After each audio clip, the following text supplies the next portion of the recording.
Kaleshwaram commission లో కక్ష సాధింపు లేదన్నారు ఎంపీ చామల కిరణ్ కుమార్ రెడ్డి. బీఆర్ఎస్ హయాంలో కమిషన్లకు కక్కుర్తి పడకుండా ఉంటే కమిషన్లు ఉండేవే కాదన్నారు. అత్యున్నత పురస్కారాలు రావాలనుకొని ఉంటే ప్రజల సొమ్ము దోచుకునే ఆలోచన చేయకుండా ఉండాల్సిందన్నారు. కేటీఆర్ కు సీఎం రేవంత్ రెడ్డిని తిట్టడం తప్ప వేరే పని లేదన్నారు ఎంపీ చామల. మీ మీద కక్ష సాధింపు చర్యల కోసం తీసుకొచ్చిన కమిషన్ కాదు, మీరు కకృతి పడి తిన్న కమిషన్ల కారణంగా వచ్చిన కమిషన్ ఇది. మీరు ఆ రోజు కకృతి పడకుంటే ఈ రోజు మీ నాయనకు అత్యున్నత పదవి ఏమంటారు భారత రత్న కావాలన్నా ఏం కావాలన్నా కోరుకోవాలన్న మీ ఆశ ఉంటే ఆ రోజు కమిషన్ల కకృతి పడేది లేకుండే.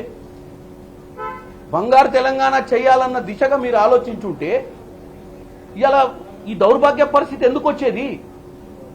ఇలా ఘోష్ కమిటీ ఎందుకు వచ్చేది? కమిషన్లు ఎందుకు వేసేటోళ్ళు? ఎందుకు ఈ రాష్ట్రం అంతా మీ వైపు చూసేది? ఎందుకు మిమ్మల్ని ప్రజలు అధికారంలో నుంచి బయటికి పంపించేవాళ్ళు? మూడోసారి